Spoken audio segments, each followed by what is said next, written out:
Good evening. This is Carla from MindPlore with Carla and Friends. And I am excited to be here today. We are going to talk about shifting the negative mindset to a positive mindset as we did on Tuesday, but we have a new panel and new people to talk about it. And it should be interesting to have these two men talking. I have Jeanne, Alford, Locke.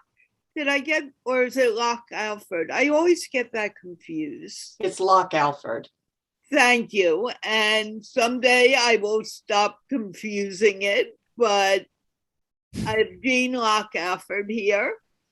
Kimi, Avary, Fallon, who is an amazing person too. I have really amazing guests. I don't know how I got so lucky to have them.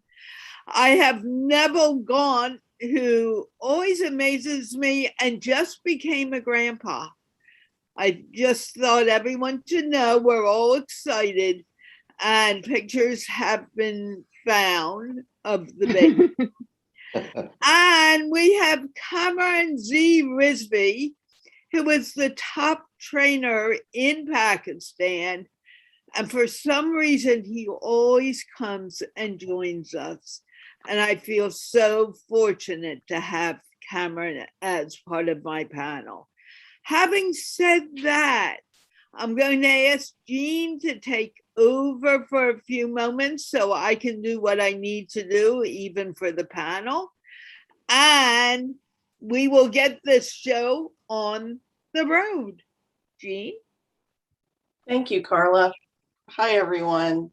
So today we're going to continue a discussion that we started on Tuesday on shifting our mindset and looking at how to move from the negative to the positive. So, of course, I have a couple of quotes to share. From Teddy Roosevelt, one of our great presidents: there can be no life without change, and to be afraid of what is different or unfamiliar is to be afraid of life. From H.G. Wells, the great writer, we should strive to welcome change and challenges because they are what help us grow. Without them, we grow weak, like the LOI, in comfort and security. We need to constantly be challenging ourselves in order to strengthen our character and increase our intelligence. From Steve Jobs, I have looked in the mirror every morning and asked myself, if today were the last day of my life, would I want to do what I'm about to do today? And whenever the answer has been no for too many days in a row, I know I need to change something. And then finally, from Stephen Hawking, intelligence is the ability to adapt to change. And I thought these quotes would be great for this group because shifting mindset is about changing how we think, to move from negative to positive. So I see Neville shaking his head or nodding his head, yes. So let me, kind of hit it over to you, Neville. Oh, thanks, Jeanne. Hello, everybody. Quotes, aren't they wonderful? And they sort of mean lots of different things to different people. I remember seeing the Steve Jobs quote last week, actually, in a hallway of quite a large international organization.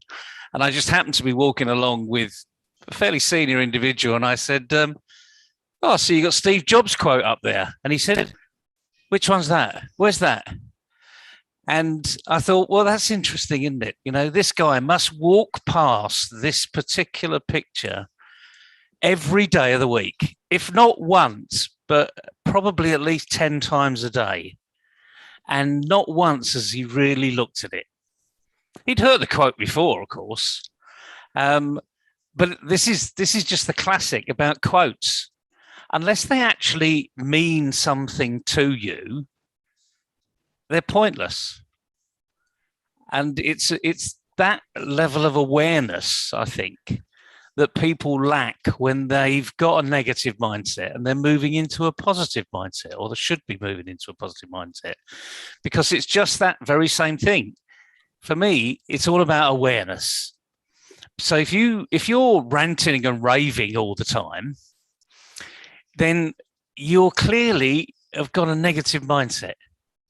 And everyone can see you've got a negative mindset, but you're not looking in the mirror. You're not seeing that quote come up at you and say, wake up, you need to change. So, it's just a 50-cent kickoff here, really, with regards to quotes. Because if we're gonna latch onto a quote, we need to really live by it or really understand it. But it's a great way to start a program, Jeanne, because I see lots of these quotes everywhere. I mean, the social media is littered with it every day. There are certain people that just put a quote out there every day and never get any comments, and you wonder why. I would say that because a good quote makes you have to think, and sometimes we don't want to.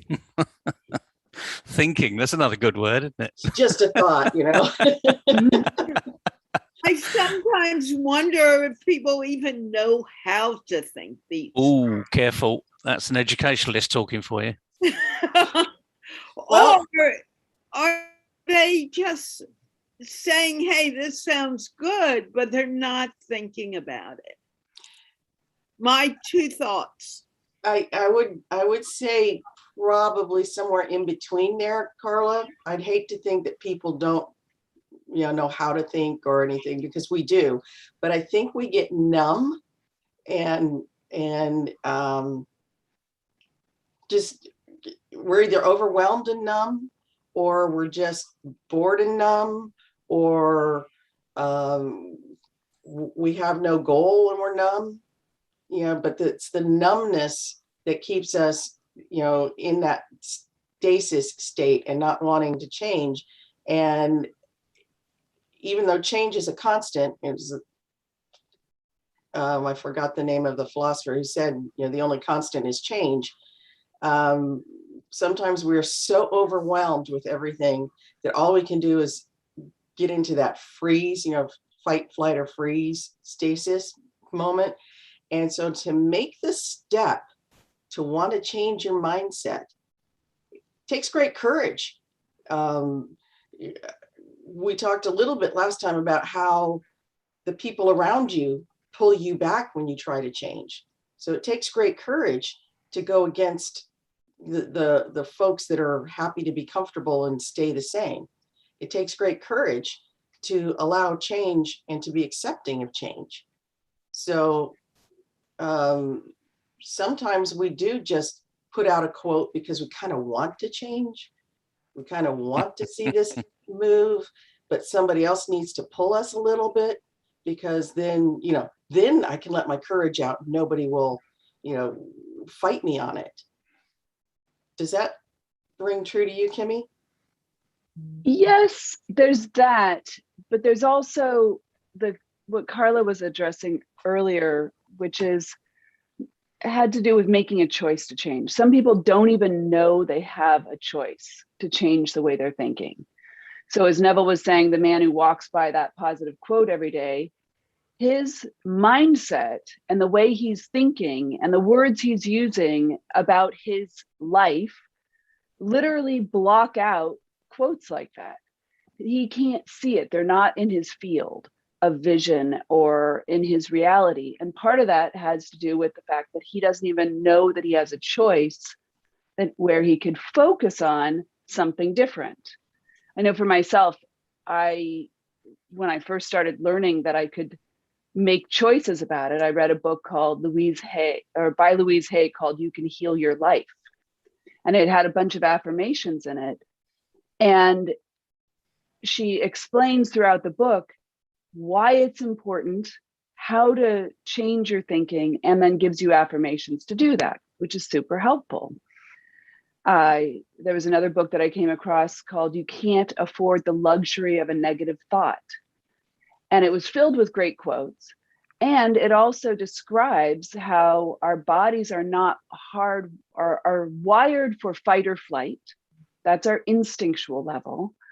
And we're always looking for danger. But in today's world, there's typically not as much danger as our ancestors experienced with the saber-toothed tigers roaming around who wanted to eat them for dinner. So now we have this fight or flight going on in our bodies, and that in part comes from our natural instinctual response to the world. We need to learn that it is possible to change our thinking, that it's up to you to do that. And back in the caveman days, you would run from the saber-toothed tiger and you'd rest. Today we go on and on and on and on. And so that adrenaline and cortisol in your body affects your thinking style and you become addicted to it. So it takes intention. You know, Carla asked at the beginning of the session, how do I draw so many great people? It's your intention. You set the intention to bring people to you. And guess what? We showed up. And that's a tribute to how you're thinking about the world and how you're using your focus and your intention to create MindPlore and to create beautiful conversations where people can participate in. I think it's your intention, knowing that you have a choice, and then setting your intention. And when I was, as I said before, when I was first learning about this, I had books scattered around my house, everywhere I could sit down, everywhere I could think that if I started to go into a negative pattern, I was consciously choosing to change that pattern. And then I started studying NLP, and that became a lot easier because once you install beliefs about the world, and you change them, because as I said the other day, beliefs are just thoughts you keep thinking. If you want to change that belief, you know you've got a choice, you want to change that belief, using a tool set from neuro-linguistic programming can help it make it so that those positive thoughts that you want to be thinking become more natural and easy. But I have found also, I've been doing NLP for 25 years, and I still read something positive before bed. I read something positive when I get up. I set the tone for my day. I think that's important. And does the tone stay throughout the day, or do you go up and down and all around? It depends on the day. I mean, if there's more chaos, which is, you know, part of life, if there's more of that in my life, sometimes I need to set it more often. But I find that doing it before I go to sleep helps me to have, helps me to set the positive intention the next morning. And then the next morning, like today, I woke up and I listened to something positive. And then my tone is set for the day. Yes, I may wobble a little bit, but it's easier to get back on track. So I find that I have to be vigilant about it. It's not, I wish that it was something that I flipped the switch and I was done and I never needed to do it. That's not been my experience. Hanging around and spending time with people who are uplifting. Part of why I say yes to getting up and coming on these meetings, because these conversations set the tone for my day. I know a lot of stuff. Information in your brain is really helpful, but if you're not acting on it and you're not speaking about it, it's easier to slide back into old patterns. So yes, I said it every day and I do slide back. I'm human. And when I set the intention, my days go a lot easier. Along with that, if things are bad, or something has happened. For instance, my father and I had a very rocky relationship when I was growing up, through my teen years. And we had a Thanksgiving holiday coming up. We celebrate that actually next week in the United States. And I was cooking a meal at his house. I started cooking early in the morning and he walked into me. He has always favored my brothers. I know there are plenty of women who can understand this experience. And he said, Kimi, you need to get out of the kitchen, finish up with that so Arthur, your brother, can come in and cook the turkey. Well, Arthur and I were going to cook the turkey. And my immediate response was, oh, I was so upset. And I thought, why am I here? This is an awful thing. And because I'd been practicing my changing my mindset, I went and locked myself in the bathroom. I sat down, focused on what I wanted to experience. It was the first Thanksgiving since my mother had passed away. I was going to be with my family. This was really important that I had a day filled with love and thankfulness and connection with my family. And I spent 10 minutes, not 5 hours, 10 minutes, turning my attention to the love that I wanted to experience, changing my thoughts because I'd been practicing for years. I changed my thoughts. I walked out, did not say, Dad, why were you such a jerk?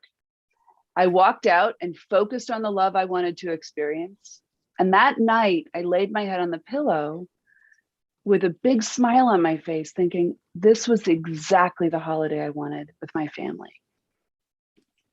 When you practice it on a daily basis, it becomes easier and easier to flip it around. Kamran, you're nodding.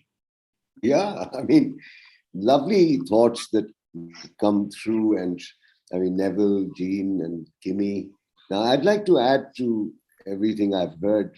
Carol Dweck came to mind because when you speak of mindset and growth mindset comes up, and there's a lovely contrast along 5 dimensions. And I was relating to that, skills, challenges, effort, feedback, and setbacks. And these are all the key aspects in our lives as such. I mean, what kind of skills do I have? What kind of challenges do I face? What kind of effort do I make or need to make? And feedback, of course, is the key to improvement, self-improvement. I think I love the saying about feedback, which is to give feedback is difficult. Not to give feedback is cruel. And I think it's one of those challenging areas in interpersonal relationships that we need to grapple with. And then, of course, setbacks, failures, mistakes that we make. So if we were to look at Carol's model, with regards to skills, for example, she says, something you're born with, that's a fixed mindset. And you don't wish to shift from there. You say, well, look, this is how I am. This is my innate quality. And I suppose this is what I'm destined to be doing. Whereas a growth mindset, and that's the shift, it comes from realizing that hard work pays and that you can always improve no matter what you're doing. And I feel that this shift can be achieved, as Neville mentioned, through awareness. And of course, the fixed mindset is a reflection of the comfort we're in, and we don't want to step out of it. Whereas the growth mindset is always on the edge of comfort and wanting to discover more and do more. When we look at challenges, for example, in this model, someone with a fixed mindset would want to avoid challenges because that would reveal the lack of skill or tends to give up easily. In the contrasting sense, I mean, growth mindset is suggesting that challenges should be embraced. Challenges are an opportunity to grow, and one becomes more persistent. So, I mean, these contrasts help us appreciate what are we losing out on if we don't make the shift from a negative to a positive mindset. Effort, for instance. Oh dear, it's unnecessary. I mean, it's something you do when you're not really good enough. And that is the kind of comfort zone where one is suffering from apathy and then when we look at the mindset we need to have, it is essential. It's a path to mastery. I mean, talent is rendered useless without effort. And then, of course, when we talk of feedback, I mean, I remember, early on, some years back, I used to get very defensive when I was giving feedback. And I took it personally. Oh my God, this is what they think of me. And as a result, I wasn't gaining from the feedback. In fact, I was harming myself. Till I switched and I realized that feedback is breakfast for champions. And that it is not only useful, but I can learn from it and identify those areas that I need to work on.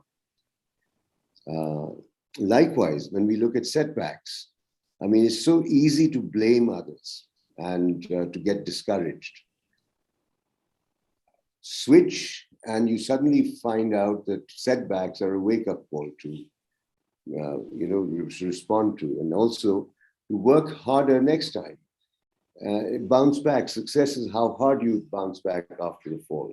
That kind of stuff. So the shift is at least rationally very, very easy to relate to, from negative to positive. But when it comes to the emotions associated with the shift, it's not easy to change. And there is something that holds us back. And oftentimes it's either denial or it's the fear of confusion, because moving into a new state, in a state of learning and discovery, involves us getting comfortable with ambiguity and uncertainty, because yes, the outcome could be manyfold. Something that I'm used to doing and it's working for me keeps me in mediocrity. Whereas life, if one was to ask oneself, why should I grow? Why should I develop? Why should I excel? Is it fashionable or is it meaningful? And I have a sense that meaning and purpose is at the heart of motivation towards the shift. And there is meaning, there is purpose. And I find that those who have embraced the positive mindset, the growth mindset, are the ones who have found their why they have done that, because they have a very solid reason for wanting to stretch themselves, expand their capability, make a greater impact, inspire more people. And they are driven by a very clear purpose and a vision that, in fact, is very compelling for them. And the hard work that we see is for them not hard work, it's something that they thrive in and they enjoy. They enjoy the sweat. And I have this sense that awareness of purpose, finding that purpose as to why we should step out of mediocrity and embrace the idea of excellence in everything we do, that's going to make the switch. If the why is not clear, then I feel that people will meander and just drag on and live day to day and make ends meet, which really isn't very helpful, because if we are not growing, we are rotting. And this reminds me of a saying that green grows, ripe rots. And I think I would like to remain evergreen. And the proof of being evergreen is that you're constantly learning, as Kimi is a student of life and she teaches as well. She's evergreen, and so is Jeanne. And Carla, you are a great example of that. And Neville couldn't stop being young. I have to laugh at that one. He just wouldn't stop being young. But you're not stopping being young either, Kamran. Oh, of course. It's infectious. We catch it from each other. Exactly. Well, I think too that when you realize that you do have a choice, that's sort of the first thing. Okay, I can choose to set an intention and have a purpose. I can choose that. Whoa, that's cool. When you realize that, then it's going to organize the rest of your days when you find better ways to practice setting the intention and living your purpose. And I can't do anything but live my purpose now. Once you know it, once you set it in your body, like I live for love, connection, joy, vibrancy, and integrity. I make sure my clients have that. I make sure I have that. Those are the people I want to spend time with. And along with what you were saying is, I see myself at the end of my life, way, way, way out there, giving some sort of talk and dropping dead, or, you know, reading a great book or doing what I love. And the point is that I don't plan to retire. Retire means to put yourself out to pasture. I'm not going out to pasture. I feel like I'm in the process of growing and evolving in my life. And that's a mindset. That means you can take anything that goes on in your life and you can look at it and you give it meaning. You can say, I failed at something, and then you stop dead in your tracks and you decide that I'm not going for anything ever again. You can say, this is feedback, and you evolve, you look at it and you go, oh, I could do it this way. I could do it this way instead. Everything is an opportunity for feedback. And if we choose to see the word feedback rather than failure, you'll have a very different experience. And nothing has meaning except for the meaning you give it. You make the meaning of your experience. You have a choice about that. And I'd like to bring up Stephen Covey, who in his book, 7 Habits, talks about the stimulus and the response. Something happens and you respond to it. There's a nanosecond, a moment, a micro moment, whatever it takes to describe that. There's this space of time that your mind gets to change and gets to choose.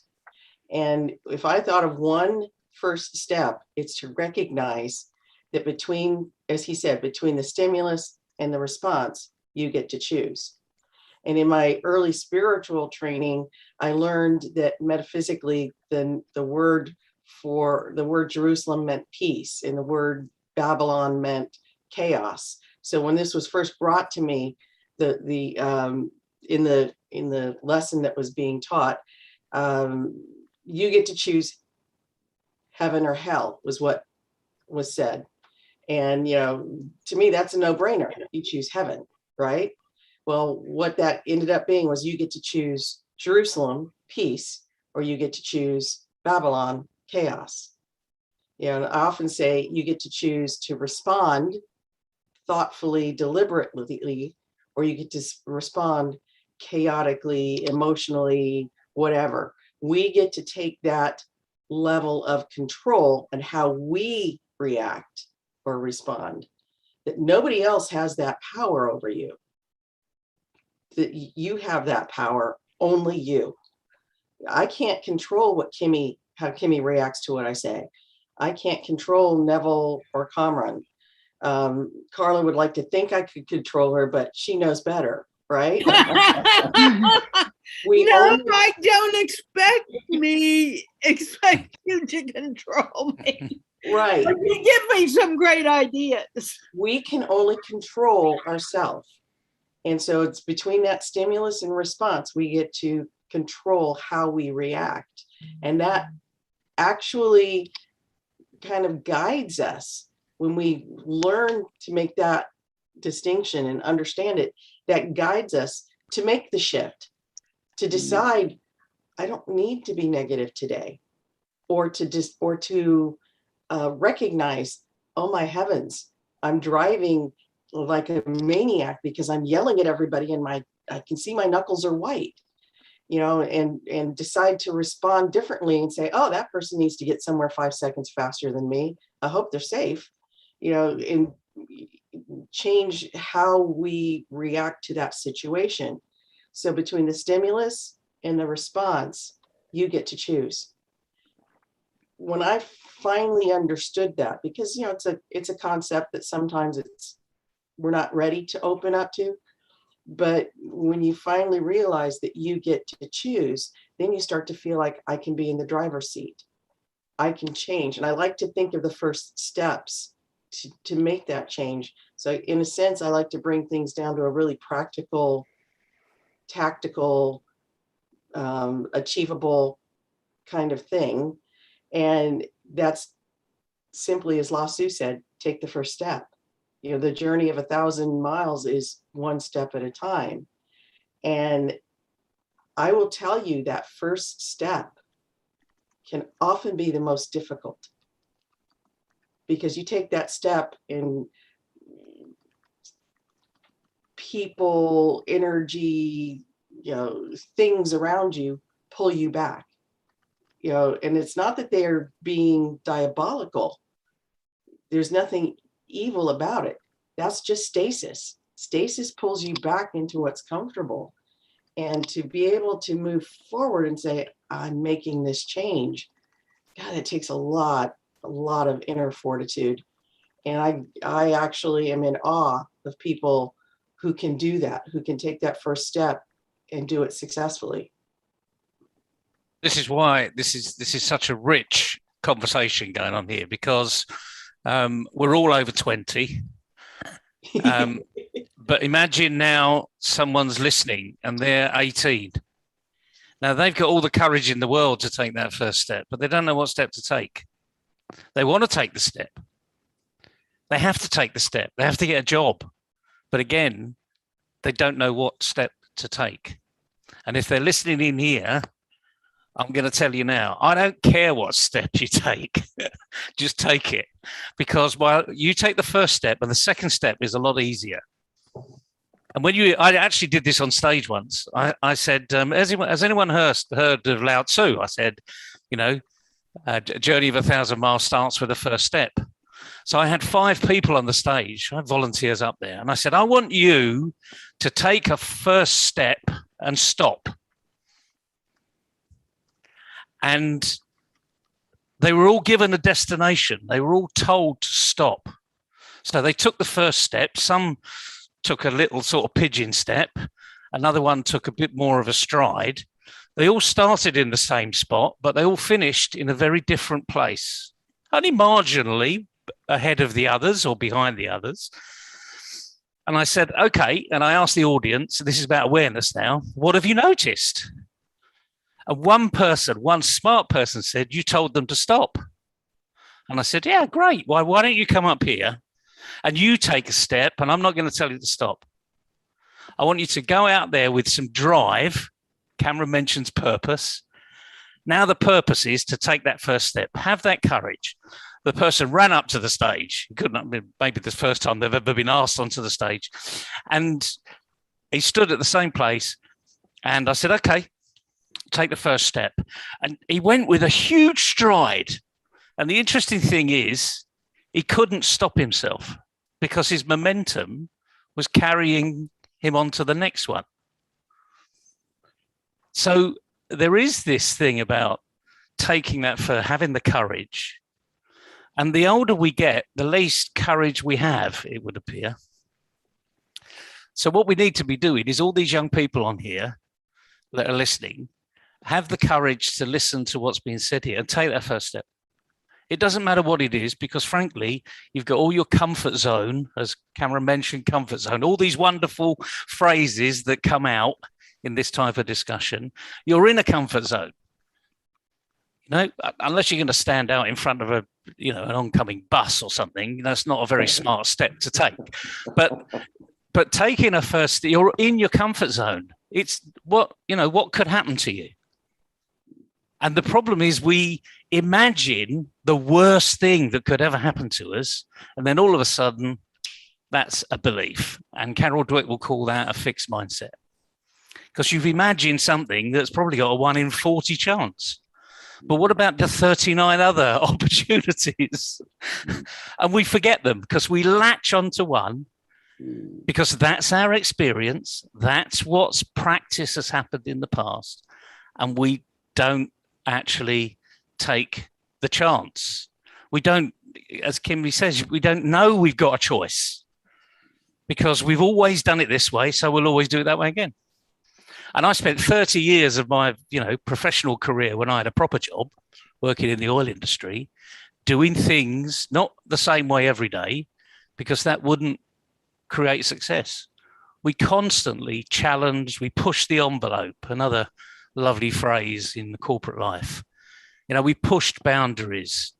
When someone said, you need to think out the box, and I said, what box? Who's, you know, the box is your creation, not mine. Perhaps you need to think outside your creation. And it's funny that as you get a bit older, you start to become more aware of other people, as I've been over the last sort of 15 years, of this word courage, Jeanne, that you used. It's in their vocabulary, but it's a little c. And along with change, that's another little c as well. They don't embrace it. They're not brave. I'm not talking about being brave, you know, going and being a soldier. I'm just talking about brave doing things differently when people are saying, you know, do it this way. As your father, Kimi, said, oh, it's your brother's, you know, it's your brother's job. He's going to do the turkey, you know. Well, hang on a minute. I would have said, you know, get a life, Dad, because this is my time. And it's about that feedback, really. And the first thing is feedback you need to give to yourself. Am I courageous enough to stand up in this very challenging arena and do something? Like they've COP26 recently. You know, we had Greta Thunberg stand up again. And Barack Obama said, yeah, we want more. Keep putting the pressure on. Because frankly, until we do things, until you see action, we're not listening. I agree with everything you've said. And I need to say two things. Number one, my not responding took courage. Because I am feisty.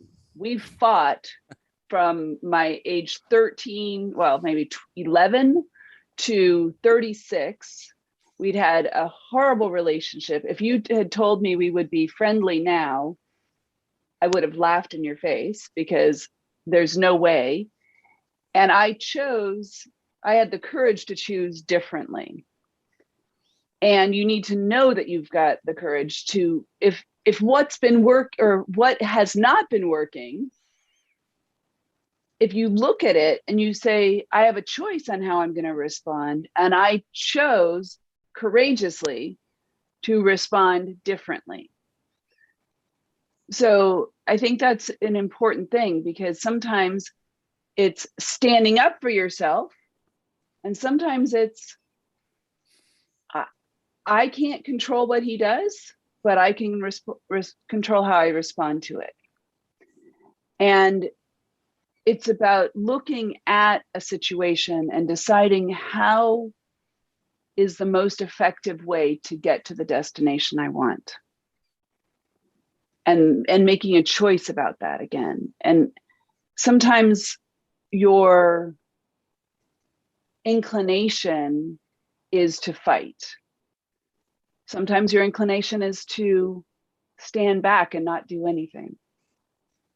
And everybody's experience is different. We all suffer from CEOs, stuck in your own head syndrome. CEOs for sure. We all suffer from that. And from wherever your perspective is, it might be courageous to stand back. It might be courageous to stand forward and set boundaries. And you need to decide for you what that step is, and look for mentors. This is something true that's important. Look for mentors who are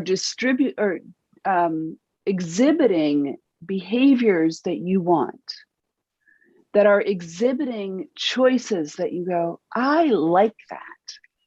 That inspires me. And you are I can't remember exactly how the quote goes. Jeanne, you say it all the time. You are the representative of the 5 closest people to you, or something like that. And who you spend time with will impact how you show up in the world. And yeah, you might be stuck with some family who doesn't have a choice, or doesn't realize they have a choice, don't want to change. That doesn't mean you shouldn't expand your circle and draw into you people who are inspirational. I met a young man on one of these meetings named Ali. He's from Pakistan. He's 14 years old. And he is deliberately choosing to spend time with his elders, and elders that maybe are across the world from him, because he is inspired and he knows he's got a choice. And he's intentional about making the difference for the people around him and other young people so that they can grow into great leaders. Just like Greta Thunberg. She's on fire. She says, I know I can make a difference. She's unstoppable. Or Boyan Slat, who's building ocean plastic collecting devices. If you feel inspired by something, you think, oh, I could do that. To me, that's the voice of God or Allah or the universe speaking to you. And when you listen to that voice and you surround yourself with people who will support you in that dream, in that vision, in that goal, you become unstoppable. But you have to start by making that choice to listen. I have a question for you. And it came up as I was listening to you. I have been doing this show. I love doing it. Please don't get me wrong in asking this question. And please, you can't call me now. I'm live. And it inspires me to do it. And that's why I do it more than anything else. I mean, there's no cash flow or anything, but there's a lot of knowledge that goes through my head and is helping me set my mindset where I want it to be. Can we call that passion? Can we? Oh, absolutely. What do we call this? You come on these calls, Carla. Nobody's making you do it. You get affirmation from people. There is a pay, whether it's monetary or emotional. There is a reciprocation that you're getting, or you wouldn't do it, possibly. And you know that this is going out into the world. The more people share these videos, the more they can touch the hearts and minds of other people, the more we can create an uplifted world that is focused on creating beauty and joy and inspiration in the world. So I think it's your choice, and that passion inside of you, you're listening to it. So you choose to listen and you choose to wake up and do these meetings. And I do it because I love it. I remember once saying something similar to Neville. I don't know if you remember. And you came back and you said you do it for the audience. And I thought, yeah, I do it for the audience, but I also do it for how it sets my mindset. And I asked you, where does that take you? And you never answered. So I'm going to ask you again now. Where you have no choice but to respond. Oh, I have lots of choices, Carla. Don't think you can lead me down a garden path. You know, I can choose my own path. It was an interesting discussion we had, though, because I was trying to tease you out as to why you were doing what you're doing. Because going back to what Kamran says, you know, if I knew at 14 I had a purpose, my God, the rest of my life would have been completely different to what it is now. Maybe not completely different, because I had a bit of a purpose, although I didn't understand that I had a purpose. But like Kimi said, you are the reflection of the 5 people or whatever that is around you. And that's why there's a great phrase in BNI, the Network International Business Group, that say you want to be near radiators. Those people that inspire you radiate heat. You do not want to be next to a drain, because they will drain the living daylights out of you. And that's the Carol Dweck's again, Cameron, growth mindset. They're the radiators. These people that have got, I used to use a phrase called pies. It was easy to remember because I like eating pies. And it was passion, your passion, other people's inspiration, with all the engagement gives you success. And if you can think of that as just a very simple equation, I love equations, as people know, being a mathematician, but that one always works. And for those mathematicians out there, I've got another equation. 1 + 1 is greater than 2, always. As long as you get with those radiators. Because if you get with one drain, 1 + 1 is about 2/3, if you're lucky. So I don't know whether I've answered your question, Carla, but fundamentally, it's what drives us. Why am I here? I'm here because I know that we've got a great team here. You've got a great group that meets regularly every single week. People know when to tune in. And if they forget, because the time zone changes, I thought you might get that one, Carla, but that's an in-joke. That's an in-joke, guys. They can always go onto YouTube and they can watch it again. And the good thing about this being videoed is you can stop it and say, what did that person say? And rewind it and have another good look.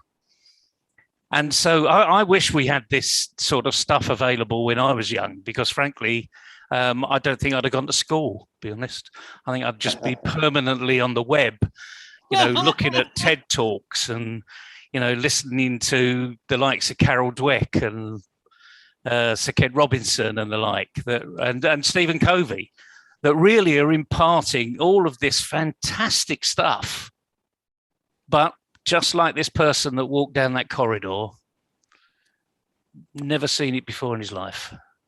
And yet he knew what the phrase was.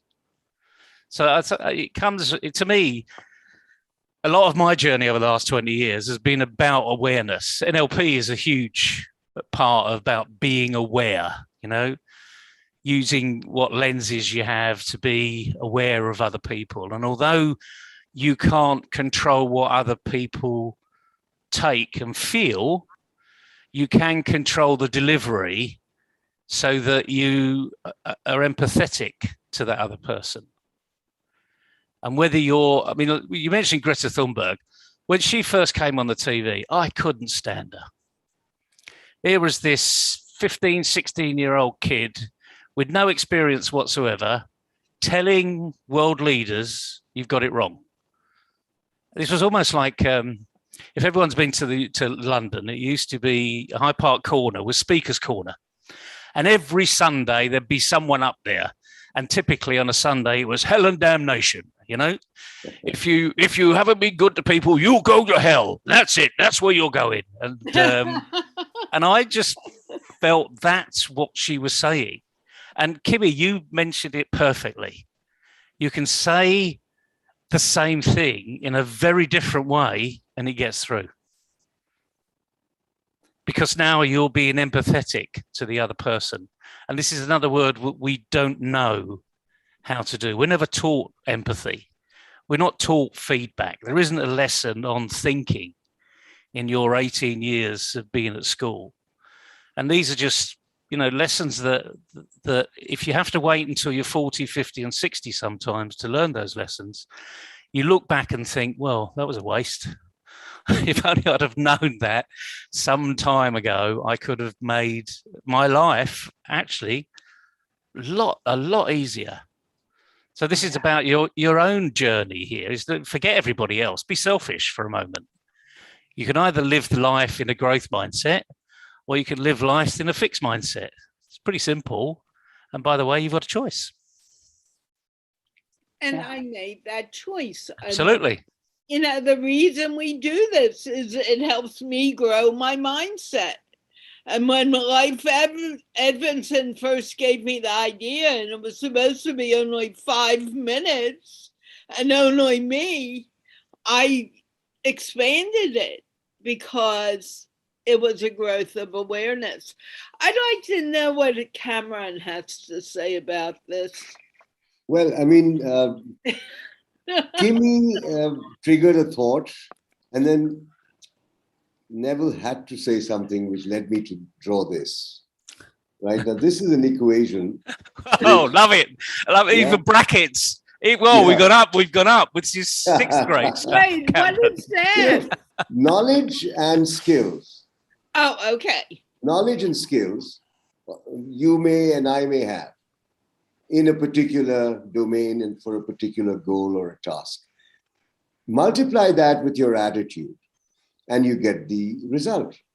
Now, if the attitude is indifference, that knowledge and skill goes to pot. The outcome is 0.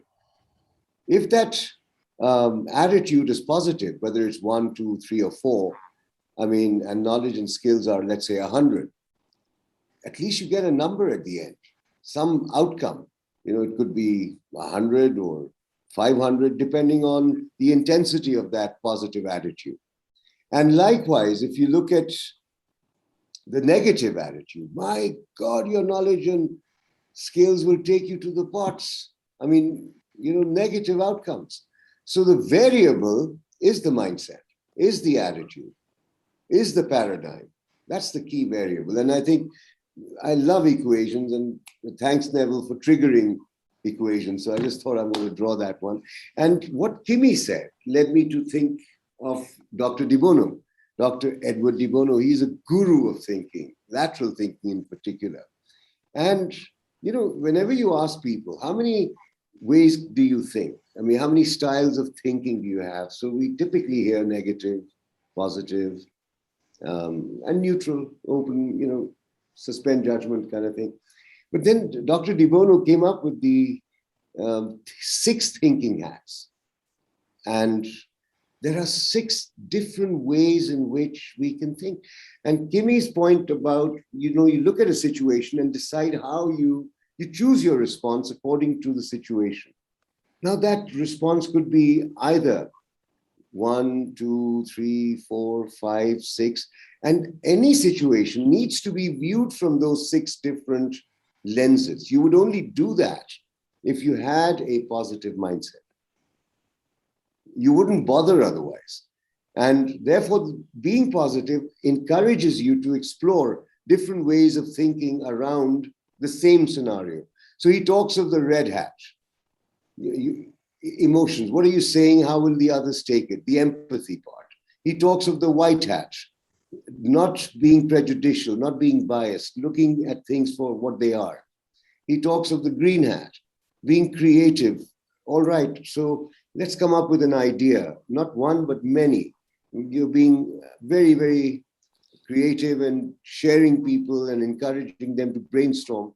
Yellow is taking an optimistic view. So he assigns colors to the different thinking styles. And then he comes up with this black, which is the negative. And again, it's the order by which you use them. So whenever you're looking at a situation, you want to look at it from a very, optimistic scenario, a neutral scenario, a bleak scenario, what if, and you arrive at a much more balanced decision. So if we are talking of a mindset, a balanced, positive mindset, then we need to deploy a multitude of ways in which we can look at a situation and arrive at a better and a more effective decision. But no decision is terrible. Indecision is death. I mean, we need to take that first step, as very rightly Jeanne also amplified and Neville did. We must take that first step. And yes, if we make a mistake, we learn from it. But if we just sit there looking for perfection, that is the enemy of progress. And I just thought that Dr. De Bono's contribution was, in a way, opening the windows, once you're positive, to further dimensions of thought. and how we can approach things. And I Thank think, oh, I thought you were done. I'm sorry. I'm done. Oh, you are done. Oh, yes. But I think we also need to remember that mistakes are the steps to success. If we keep doing things the same way and we don't make mistakes, we can't be successful. And I say this on my English show all the time: come, make mistakes.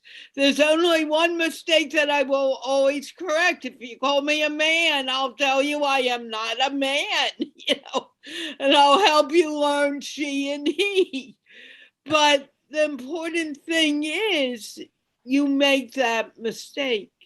That's the only way you're going to grow. So if you're sitting backstage and just listening and listening, you're learning. But the important thing is applying it and making that mistake. Jeanne, you look like you want to say something. You've been quiet for a long time. You say that like it's rare. It is. What I thought of was a great American philosopher. I think this saying actually needs some deep thought, but it does help me in talking about shifting mindset. It's from the great American philosopher Yoda. And what Yoda said is, do or do not. There is no try. Try. And, I heard this from somebody once who did a demonstration, and she said, put your shoe in the middle of the circle. And you put your shoe in the middle of the circle. And she says, now try to move it.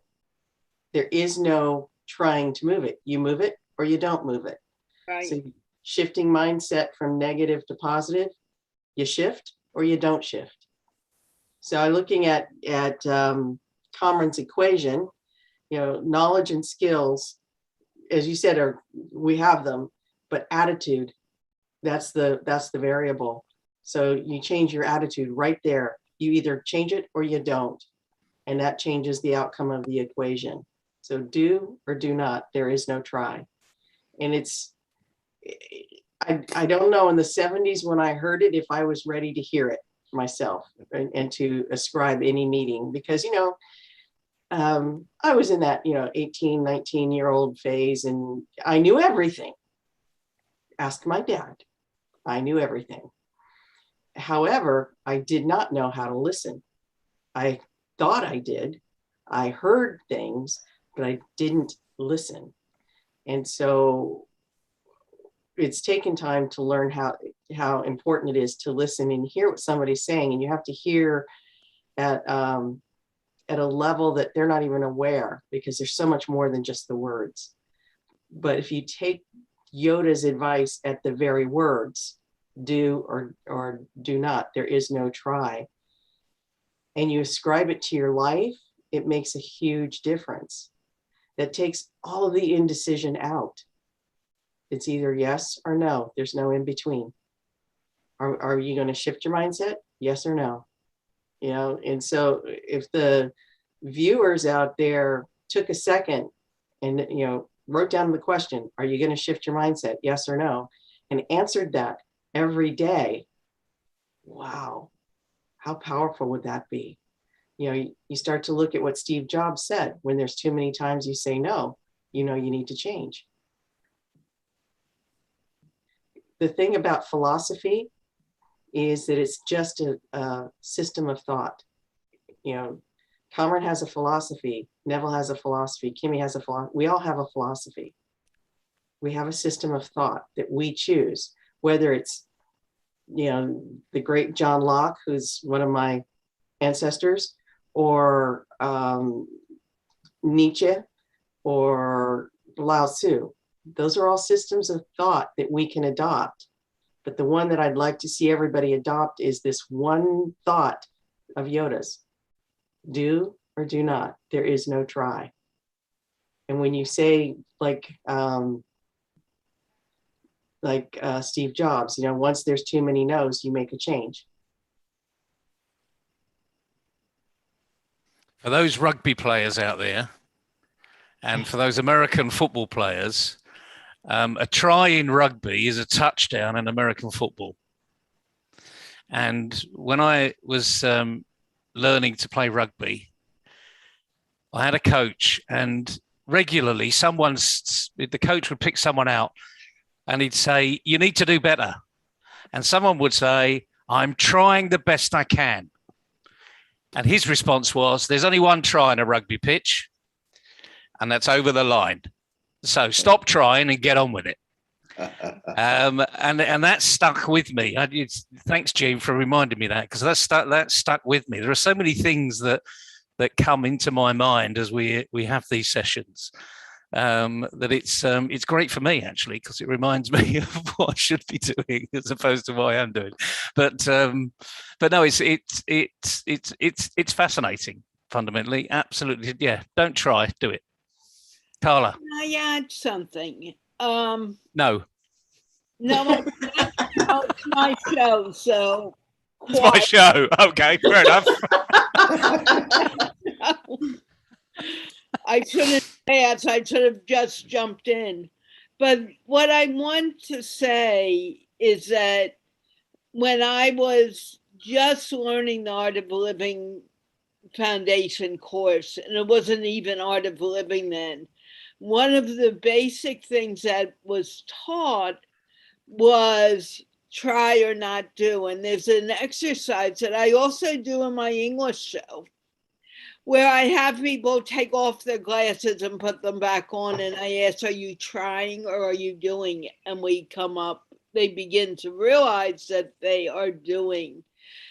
The points that we bring up here very often are not points that are restricted to a period of time. These are points that have been going through life, through the world for many, many centuries. And we're just saying it in a different manner, hoping to get it through our heads as well as your heads. So, you may not always understand what we're saying right away, but let it ponder through, because I didn't understand try and do at one point. But by teaching what I've been teaching, I have been learning this to be true. And we are over time. Kimi hopped off because she has another meeting to do. And we are going to wave goodbye. I don't know about next Thursday because of Thanksgiving, but it may not matter because I have an Englishman and a Pakistani man. I may be willing to do it, but I definitely will be here on Tuesday, and MindPlore will continue, and we will continue discussing these wonderful topics. And with that, let's wave goodbye, and we'll see you next week.